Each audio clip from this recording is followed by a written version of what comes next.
तो अभी हम लोग बात करने वाले अलग अलग टाइप के मैकेनिकल लोड के बारे में, जिसमें हम सबसे पहले हम लोग बात करेंगे इन्वर्स लोड के बारे में।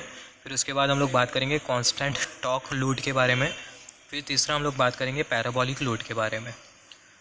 तो सबसे पहले बात करते हैं इन्वर्स लोड के बारे में। इन्वर्स लोड के केस में क्या होगा, if load torque is varying inversely with respect to speed then such load is known as inverse load. अगर लोड का टॉर्क अगर वेरी कर रहा है स्पीड के साथ इन्वर्सली, तो ऐसे जो लोड होते हैं इसको हम लोग बेसिकली बोलते हैं इन्वर्स लोड। तो इन्वर्स लोड के केस में जो लोड टॉर्क होता है वो इन्वर्सली प्रोपोर्शनल होता है स्पीड के साथ, और हमें जो कैरेक्टरिस्टिक जो मिलती है वो हमें कुछ इस तरीके से मिलती है। इन कैरेक्टरिस्टिक ऑफ इन्वर्स लोड हमें कुछ इस तरीके से मिलती है। जो वाई एक्सिस होती है वो हमें इंडिकेट करती है लोड टॉर्क, और जो एक्स एक्सिस होती है वो हमें इंडिकेट करती है स्पीड। तो हमें कुछ इस तरीके से कैरेक्टरिस्टिक मिलती है। यहाँ पर अगर हम लोग देखें बहुत हद तक क्लियर है, जब स्पीड ज़्यादा होती है तो ऐसे केस में जो लोड टॉर्क होता है वो कम होता है, और जब स्पीड कम होती है ये पॉइंट पर जो स्पीड होगी वो कम होगी, तो उसके करस्पॉन्डिंग जो लोड टॉर्क हमें जो मिलेगा वो हमें ज़्यादा मिलेगा। तो जो लोड टॉर्क होता है वो इन्वर्सली प्रोपोर्शनल होता है स्पीड के साथ। तो ऐसे जो लोड होते हैं इसको हम लोग बेसिकली बोलते हैं इन्वर्स लोड। तो इन्वर्स लोड कैसे लोड होते हैं, जो इन्वर्स लोड होते हैं वो ऐसे लोड होते हैं जिसमें जो लोड का जो टॉर्क होता है वो इन्वर्सली प्रोपोर्शनल होता है स्पीड के साथ। तो अगर हम लोग इन्वर्स लोड की एग्जांपल के बारे में बात करें तो क्रेन्स हो गया, एलिवेटर्स हो गया, ड्रिलिंग मशीन हो गई, इलेक्ट्रिक लोकोमोटिव, तो ये सारे के सारे जो लोड होते हैं वो होते हैं inverse load.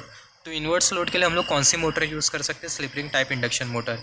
For inverse load slip ring type induction motor can B use. तो इन्वर्स लोड में हमने ये देखा कि जो लोड का जो टॉर्क होता है वो इन्वर्सली प्रोपोर्शनल होता है स्पीड के साथ। फिर उसके बाद दूसरा जो लोड है उसको हम लोग बेसिकली बोलते हैं constant torque load. Constant torque load, if load torque is constant then such load is known as constant torque load. अगर लोड का टॉर्क अगर कांस्टेंट होता है तो ऐसे जो लोड होते हैं इसको हम लोग बोलते हैं कांस्टेंट टॉर्क लोड। तो अगर हम लोग देखें लोड टॉर्क अगर कांस्टेंट होता है तो ऐसे जो लोड होते हैं इसको हम लोग बोलते हैं कांस्टेंट लोड टॉर्क। अगर हम लोग कांस्टेंट लोड टॉर्क की अगर एग्जांपल देखें, I mean constant torque load की एग्जांपल देखें, तो लैथ मशीन हो गया, पेपर रोलिंग मिल्स, तो ये एग्जांपल होते हैं कांस्टेंट टॉर्क लोड के। कैरेक्टरिस्टिक के बारे में बात करें कांस्टेंट टॉर्क लोड की, तो जो कैरेक्टरिस्टिक होगी वो हमें कुछ इस तरीके से मिलेंगी। यहाँ पर ये वाई एक्सिस हमें इंडिकेट कर रही है लोड टॉर्क, और जो एक्स एक्सिस है वो हमें इंडिकेट कर रही है स्पीड। तो यहाँ पर अभी अगर हम लोग देखें जो लोड का जो टॉर्क है वो हमें कुछ इस तरीके से कांस्टेंट मिल रहा है। तो यहाँ पर अभी अगर हम लोग देखें, हम लोग ऐसा भी बोल सकते हैं कांस्टेंट टॉर्क लोड के केस में जो लोड टॉर्क होता है वो इंडिपेंडेंट होता है स्पीड के ऊपर, राइट।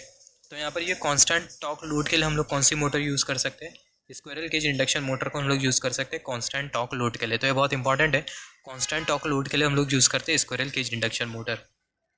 फिर उसके बाद जो लोड है वो है पैराबोलिक लोड। यहाँ पर अभी अगर हम लोग देखें पैराबोलिक लोड में होगा क्या, in this load torque remain proportional to square of speed और क्यूब ऑफ स्पीड। तो पैराबोलिक लोड के केस में होता क्या है, जो लोड टॉर्क होता है वो प्रोपोर्शनल होता है स्पीड के स्क्वायर के साथ और स्पीड के क्यूब के साथ। तो यहाँ पर अभी अगर हम लोग देखें पैराबोलिक लोड के केस में जो लोड टॉर्क होता है वो प्रोपोर्शनल होता है स्पीड के स्क्वायर के साथ, और ऐसा भी हो सकता है कि जो लोड टॉर्क है वो स्पीड के क्यूब के साथ प्रोपोर्शनल हो। तो पैराबोलिक लोड के केस में जो लोड टॉर्क है वो स्पीड के स्क्वायर के साथ भी प्रोपोर्शनल हो सकता है, और जो स्पीड है उसके क्यूब के प्रोपोर्शनल भी हो सकता है। यहाँ पर अगर हम लोग एग्जाम्पल के बारे में बात करें, पैराबोलिक लोड के एग्जाम्पल के बारे में बात करें, तो जो फैन लोड होते हैं वो एग्जाम्पल होते हैं पैराबोलिक लोड के। पैराबोलिक लोड का एग्जाम्पल होता है फैन लोड। तो अगर हम लोग देखें यहाँ पर हम लोग कौन सी मोटर यूज़ करेंगे फैन लोड के केस में, स्क्विरल केज इंडक्शन मोटर को हम लोग यूज़ कर सकते हैं फैन लोड के केस में। तो यहाँ पर अभी अगर हम लोग देखें squirrel cage induction motor can be use for the parabolic load.